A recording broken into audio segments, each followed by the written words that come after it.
Okay, good morning students. So today we will discuss about Gauss law. तो Gauss theorem हमें क्या बताती है बेटा? According to this law, the total electric flux over a closed surface placed in vacuum is 1 by epsilon times the total charge enclosed by that surface. Simple सा meaning क्या है कि मान लीजिए किसी क्लोज सरफेस पे, गॉस थ्योरम हमेशा close surface पे लगेगी, ये बात ध्यान रखना। किसी भी क्लोज सरफेस पे टोटल चार्ज कितना है? Total charge means net charge. तो नेट चार्ज का 1 बाय एप्सिलॉन टाइम्स आपके पास इलेक्ट्रिक फ्लक्स होगा अगर वो सरफेस वैक्यूम में रखी है तो। मींस गॉस ने क्या दिया? According to this law the total electric flux over a close surface placed in vacuum, अगर वैक्यूम है तो आपने क्या लिया? 1 by epsilon naught permittivity of free space. अगर किसी मीडियम में रखोगे तो क्या जाएगी? परमिटिविटी ऑफ दैट मीडियम, फिर 1 बाय एप्सिलॉन नॉट से डिस्कस करेंगे हम। तो क्या बताया गॉस थ्योरम में कि according to this theorem the total electric flux over a close surface placed in vacuum is 1 by epsilon times the total charge enclosed by that surface. तो phi e आपने पढ़ा था, phi e is equal to integration of E dot ds। ये circle क्या show कर रहा है? Close surface. हमने सरफेस क्या मानी थी? S। तो क्लोज सरफेस कौन सी है? किस सरफेस पे लिया आपने? S। तो this is equal to q by epsilon naught where q is the net charge। ये बहुत इंपॉर्टेंट बात है बेटा। q is the net charge enclosed by that surface। Okay, एक एग्जांपल लेते हैं। ये मेरे पास कुछ स्फीयर थे, दो स्फीयर थे। एक छोटा स्फीयर था S1 और एक बड़ा स्फीयर था, कंसेंट्रिक स्फीयर्स थे। इसमें चार्ज थे मान लीजिए -2 माइक्रोकूलम और यहाँ +5 माइक्रोकूलम फर्स्ट सरफेस पे, और सेकंड स्फीयर में थे -3 माइक्रोकूलम का चार्ज है। कोई मेरे से कहता है कि भाई इलेक्ट्रिक फ्लक्स निकालिए in surface S1 for sphere S1, तो मैं क्या देखूंगा इसमें टोटल चार्ज कितना है? तो मैं देखा -2 माइक्रोकूलम +5 माइक्रोकूलम, तो टोटल चार्ज कितना होगा? +3 माइक्रोकूलम। क्यों? क्योंकि ये चार्ज इस स्फीयर से बाहर है, इसीलिए हमने इस चार्ज को इसके अंदर इंक्लूड नहीं किया। तो टोटल चार्ज कितना हुआ? 3 माइक्रोकूलम। किस में रखे थे? वैक्यूम में। तो एप्सिलॉन नॉट, एप्सिलॉन क्या है? Electrical permittivity of free space.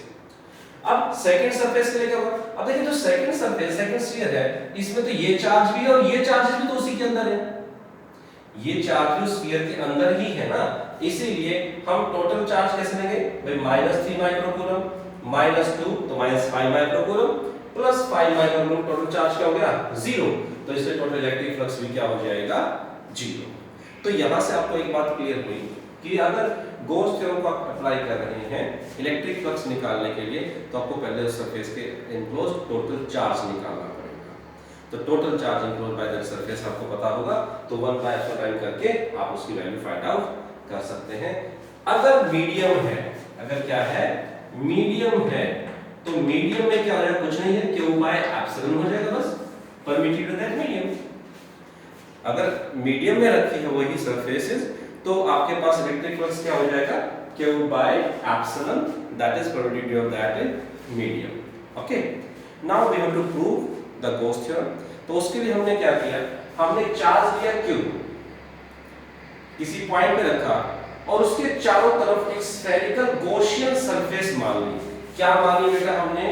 Gaussian surface. अब इसको भी समझेंगे कि गॉसियन सरफेस क्या होती है, किसे गॉसियन सरफेस मान सकते हैं और कब हम इसे मानेंगे। तो हमने इसके चारों तरफ एक r रेडियस की स्फेरिकल गॉसियन सरफेस मानी। उस सरफेस पे, सरफेस एरिया की क्लोज सरफेस माननी थी हमें। गॉस थ्योरम किसी भी क्लोज सरफेस पे एप्लीकेबल है, इसलिए हमने इसमें क्लोज सरफेस मान ली, स्फेरिकल सरफेस। अब ये कोई स्मॉल एरिया था, तो यहाँ पॉजिटिव चार्ज था, तो इलेक्ट्रिक डायरेक्शन क्या बेटा? पॉजिटिव से बाहर। और अब अगर ये एरिया है तो इसका जो एरिया वेक्टर होगा उसकी डायरेक्शन भी क्या होगी? बाहर की तरफ। ठीक है, तो हमारे पास by the definition of electric flux phi e is equal to integration of E dot ds। phi e is equal to integration of E dot ds, और E dot ds को ओपन कर दे, E ds cos of angle between them, दोनों के बीच में angle क्या बेटा? 0, तो cos of 0। Also we know that for a single isolated charge आपको किसी पॉइंट पर इलेक्ट्रिक फील्ड इंटेंसिटी निकालनी है तो उसकी वैल्यू क्या आती है, E = Q by 4 pi epsilon r²। तो E = Q by 4 pi epsilon r², ठीक है जी।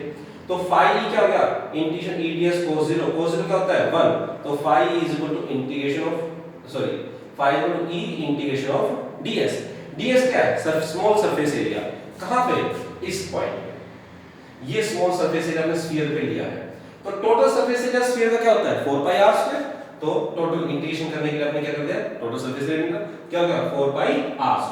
तो यहां से phi E की वैल्यू क्या ली, E × 4 pi r²। Also E = Q by 4 pi r²।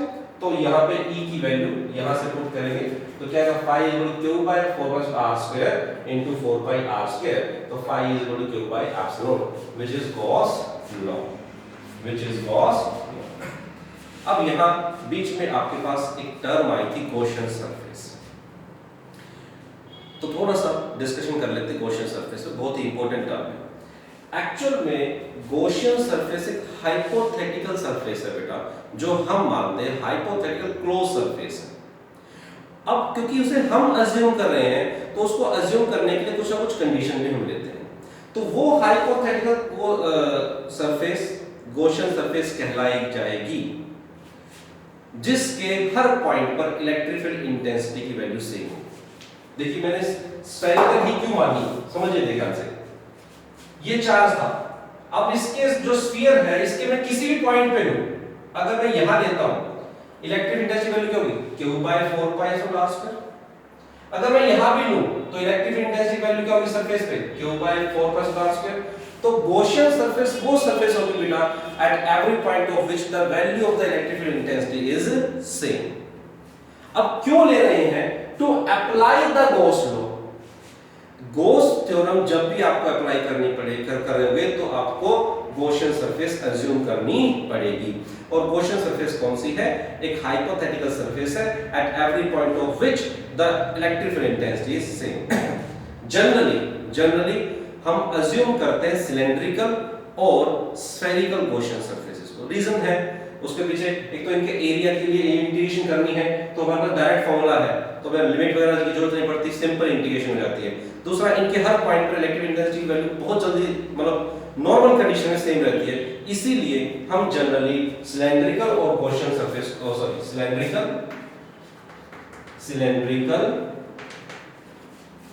And spherical surfaces are generally, मैं ये नहीं कह रहा कि यही हो सकती हैं, लेकिन जनरली हम इन्हें अज्यूम करते हैं as a Gaussian surface. Reason दो मैंने आपको बता दी, at every point of this the electric intensity same, and second one, इनका सरफेस एरिया जनरली हमें निकालने में इजी है। क्लियर है, ठीक है। तो ये था बेटा आपका गॉस लॉ। अब हम आगे बढ़ते हैं गॉस लॉ की एप्लीकेशंस में। तो बेटा we have to do the application of Gauss theorem. तो फर्स्ट एप्लीकेशन है to find out the electric field intensity due to an infinitely long uniformly charged wire. Uniformly charged wire means we have a infinitely long charged wire जिसके ऊपर charge uniformly distributed था, और मान लीजिए उसकी, क्योंकि wire के ऊपर बेटा लेंथ के ऊपर चार्ज डिस्ट्रीब्यूट है, तो कौन सी charge density, linear charge density, having linear charge density lambda.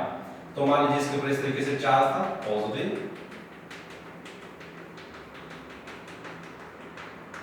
ठीक है। अब इसके ऊपर आप इसके कारण किसी पॉइंट पर electric field intensity find out करना चाहते थे। क्या करना चाहते थे, electric field intensity due to this charge wire at any point. मान लो मेरे को इस पॉइंट पर electric field intensity find out करनी थी डी पे। अब प्रॉब्लम क्या है बेटा, अगर मैं सिंपल कूलम्स लॉ लगाऊं या सुपरपोजिशन प्रिंसिपल लगाऊं, सभी चार्ज का निकालो फिर उसे कैलकुलेट करूं, तो मेरे लिए बहुत मुश्किल हो जाएगा। इसलिए हम इसमें क्या करेंगे, गॉस थ्योरम को अप्लाई करेंगे, और गॉस थ्योरम अप्लाई करके इसकी इलेक्ट्रिक फील्ड इंटेंसिटी निकालते देखा कितना इजीली निकलती है। तो गॉस थ्योरम को अप्लाई करने के लिए सबसे पहली कंडीशन थी we have to assume a Gaussian surface. और गॉसियन सरफेस कौन सी होती है बेटा, जिस सरफेस के हर पॉइंट पर इलेक्ट्रिक फील्ड इंटेंसिटी सेम हो। तो तो मैंने क्या किया, इस पॉइंट का वाली डिस्टेंस इससे r डिस्टेंस की दूरी पे ये पॉइंट था इस सरफेस से, तो मैंने इस l लेंथ की वायर ले ली, फाइनाइट लेंथ ले ली, और एक सिलेंड्रिकल क्वेश्चन सरफेस अज्यूम कर ली। कौन सी सरफेस अज्यूम करी बेटा? Cylindrical question surface of length l and radius r, of length l and radius r की मैंने एक सिलेंड्रिकल क्वेश्चन सरफेस अज्यूम कर ली। ठीक है जी, ये तो ये हो गया, मान इसका रेडियस r हो गया और इसकी लेंथ क्या हो गई बेटा? l लेंथ की r रेडियस की मैंने सिलेंड्रिकल क्वेश्चन सरफेस अज्यूम कर ली। तो मेरे को क्या निकालना है? इसके हर मेरे को इस पॉइंट P पर इलेक्ट्रिक फील्ड इंटेंसिटी निकालनी है, मेरा मेन मकसद तो वह है। तो मैंने क्या देखा कि मेरे पास इस क्वेश्चन सरफेस के ना तीन सरफेसेस बने, एक ये ऊपर सर्कुलर सरफेस, एक ये सेकंड नीचे, और एक ये जो इसकी कर्व सरफेस थी ये, है ना, जैसे सिलेंडर है तो ऊपर का सर्कुलर सरफेस, नीचे की सर्कुलर, और एक कर्व सरफेस। तो P पॉइंट इस कर्व सरफेस पे लाई करें। तो अब देखिए बेटा, ये पॉजिटिव चार्ज है, तो इस सरफेस पे मान लीजिए थर्ड सरफेस थी मेरी, तो इस पे जो एरिया वेक्टर होगा उसकी डायरेक्शन क्या होगी? इधर बाहर की तरफ ds3, और इलेक्ट्रिक फील्ड इंटेंसिटी की डायरेक्शन भी क्या होगी? बाहर की तरफ। तो मान लीजिए ये थी इसकी इलेक्ट्रिक फील्ड इंटेंसिटी। अब क्योंकि बेटा तीनों सरफेसेस पे, क्योंकि हमने माना कि गॉसियन सरफेस कौन सी सरफेस होती है जिसके हर point electric field intensity same होती है, तो ये मान लीजिए आपके पास इलेक्ट्रिक इंटेंसिटी क्या थी? E। अब यहां देखिए इस पॉइंट पर इलेक्ट्रिक फील्ड इंटेंसिटी की डायरेक्शन क्या है? ये वाली बेटा। लेकिन एरिया वेक्टर की डायरेक्शन क्या होगी? ऊपर की तरफ। तो क्या हो जाएगा? ds1। ये लीनियर चार्ज डेंसिटी यहां लिख देता हूं, lambda is a linear charge density. Similarly इधर भी इलेक्ट्रिक फील्ड इंटेंसिटी डायरेक्शन क्या होगी? तो ये वाली होगी या इस डायरेक्शन में होगी, उससे कोई फर्क नहीं पड़ता हमें, और एरिया वेक्टर परपेंडिकुलरली आउटवर्ड होगा, ये ds2 होगा। अब क्योंकि इलेक्ट्रिक फ्लक्स एक स्केलर क्वांटिटी है बेटा, और स्केलर क्वांटिटी को हम ऐड करते हैं बाय स्केलर एडिशन, तो जो टोटल इलेक्ट्रिक फ्लक्स होगा over this surface is equal to electric flux over first surface plus electric flux due to second surface plus electric flux due to third surface। तीनों electric flux निकालें, क्योंकि हमें पता है ना गॉस थ्योरम कहती है electric flux over a closed surface is 1 by some time the total charge enclosed by that surface।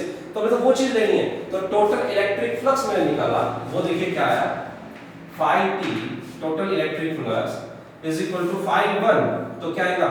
Integration of E dot ds1 first surface पे plus integration of E dot ds2 second surface पे plus integration of E dot ds3 third surface पे। यही बना, तो total electric flux निकाल लिया हमने, सभी को ऐड कर दिया। अच्छा देखिए बेटा, अगर मैं फर्स्ट सरफेस में लूं तो इलेक्ट्रिक फील्ड इंटेंसिटी और एरिया वेक्टर के बीच में एंगल क्या है? 90 डिग्री, और cos 90 क्या होता है? 1। तो E ds1 cos 90 cos 90 क्या था? 0, तो ये क्या हो जाएगा? 0। सिमिलरली यहां भी इलेक्ट्रिक फील्ड इंटेंसिटी और एरिया वेक्टर के बीच में डायरेक्शन एंगल क्या है? 90 डिग्री। 90 तो cos 90 क्या होगा? 0, तो ये डॉट प्रोडक्ट भी क्या हो जाएगा? 0, क्योंकि आपको पता है dot product of two perpendicular vector is 0। तो मेरे पास टोटल इलेक्ट्रिक फ्लक्स जो भी आया बेटा, that is only due to this third surface, है ना। तो phi t is equal to E bar integration of ds3, क्योंकि cos 0 क्या होता है? 1। तो phi t E integration ds3। अब मेरे पास ये कर्व सरफेस है बेटा, तो what is the curve surface area of cylinder? 2 pi r h। h क्या है? हाइट। तो यहां हाइट क्या है? l। तो क्या हो जाएगा? E into 2 pi r l। This is equation number first. Using Gauss theorem, phi is q by epsilon naught, phi is Q by epsilon not, तो E इंटू 2 पाई आर एल, E इंटू 2 पाई R L. यहां तक बताओ बेटा, clear है सभी को? तो देखिए यहां से ध्यान से समझिएगा, E की वैल्यू क्या हो जाएगी, देखो इलेक्ट्रिक फील्ड इंटेंसिटी क्या हो जाएगी, क्यू है ना, ये नीचे upon 2 pi epsilon naught R into L. ध्यान से समझिए, मैं कुछ करने जा रहा हूं रिलेशन के साथ। E is equal to Q by 2 pi epsilon naught R L. क्या मेरे को इस चार्ज वायर पे चार्ज का पता है कि क्यू कितना है? नहीं, क्योंकि मेरे को गिवन था infinitely long uniformly charge wire. कितना चार्ज है ये पता है कि जितना भी चार्ज है यूनिफॉर्म है ये पता है। मेरे को गिवन है चार्ज डेंसिटी, चार्ज नहीं गिवन, और एल लेंथ भी मैंने अपनी तरफ से अज्यूम की थी। मेरे पास तो इनफाइनाइटली लॉन्ग वायर थी, तो मैंने क्या किया बेटा, मेरे को चार्ज नहीं पता, लेंथ नहीं पता, लेकिन मेरे को लीनियर चार्ज डेंसिटी पता, इसलिए मैंने q बाय l को क्या पुट कर दिया, लैम्डा। क्योंकि मेरे को गिवन क्या है, यूनिफॉर्मली चार्ज वायर, और न्यूमेरिकल भी मेरे को यही देगा कि infinitely long uniformly charge wire having uniform charge density of this इतना कूलम पर मीटर, तो मेरे को लैम्डा की वैल्यू गिवन होगी, ठीक है ना। तो ये ध्यान रखना, तो lambda is constant, 2 is constant, pi is constant, epsilon is constant. तो electric field intensity due to a uniformly charge wire, आप देखिए क्या आया, electric field intensity is inversely proportional to r. अब मेरे को पता नहीं आपको समझ में ये बात याद आ रही है कि नहीं आ रही है, लेकिन मेरे को बड़ा अटपटा सा लग रहा है इस इलेक्ट्रिक फील्ड इंटेंसिटी के नेचर का यार। क्या, जब सिंगल आइसोलेटेड चार्ज के लिए मैंने पढ़ा था, अच्छा आप एक बार इसको डिस्कस करने वाले, एक बार आप नोट डाउन कर लीजिए या स्क्रीनशॉट ले लीजिए, फिर मैं इसको डिस्कस करता हूं। ओके, तो अब देखिए क्या, तो आपने क्या पढ़ा था बेटा, जब सिंगल आइसोलेटेड चार्ज था, ध्यान से समझिएगा, जब सिंगल आइसोलेटेड चार्ज था तो electric field intensity is inversely proportional to R square, है कि नहीं? तो यही छोटी छोटी बातें याद रखने की बात है ना। Single isolated charge, for single isolated charge electric field intensity is inversely proportional to R square, था ना, पढ़ा था आप लोगों ने। अच्छा, फॉर इलेक्ट्रिक डाइपोल भी पढ़ी थी ना, पढ़ी थी। Electric field intensity is 1 by inverse R cube, और यहां क्या पढ़ रहे हो, infinitely long uniformly charge wire का 1 इनवर्सली प्रोपोर्शनल टू आर। तो ये थोड़ी सी कंडीशन याद रखना, अलग अलग कंडीशन में, और आगे आप एक जगह ऐसा ही पढ़ोगे, it does not depend upon R, कोई और कंडीशन भी होगी। तो थोड़ा सा समझिएगा कि कहां पर inverse equal to R square है, कहां inverse equal to R cube है, कहां इनवर्सली इक्वल टू आर है, और कहां डिपेंड ही नहीं करती। क्योंकि पेपर में क्वेश्चन ऐसे पूछ जाते हैं बेटा, जब ऐसी कंफ्यूजन वाली चीजें आपकी होंगी कहीं ना कहीं, तो वही पेपर में एज ए क्वेश्चन बन जाता है। तो चलिए अब हम आगे उसी टॉपिक को आगे डिस्कस करते हैं। कह रहा था कि electric field intensity due to a infinitely long charge wire is inversely proportional to R. क्या वैल्यू आई थी बेटा आपकी? आपकी वैल्यू आई थी E is equal to lambda by 2 pi epsilon r, और E is inversely proportional to r, क्योंकि बाकी सभी फैक्टर क्या थे, कांस्टेंट। वो क्या कहता है, आपसे पूछता है क्वेश्चन कि प्लॉट द ग्राफ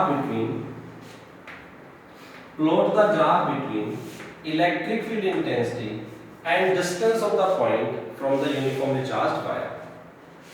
तो देखिए, जैसे जैसे r की वैल्यू बढ़ेगी, electric field intensity value decrease होगी। जब r 0 है तो E की वैल्यू क्या है, इनफाइनाइट, है ना। तो आप यहां से स्टार्ट करेंगे और धीरे धीरे से डिक्रीज करते चले जाएंगे, ठीक है। तो ये ग्राफ आपका क्लोज, हाँ जी बेटा, क्लियर है, ठीक। बाकी और भी एप्लीकेशन है इसकी, इन electric intensity due to infinite long plane charge sheet, due to a spherical conducting shell और नॉन कंडक्टिंग स्फेरिकल शेल, ठीक है। तो बाकी जो एप्लीकेशन है उन्हें हम कल डिस्कस करेंगे। तो ये आपका गॉस थ्योरम और first application of Gauss theorem, ये आपकी आज हमने कवर की। Okay, thank you for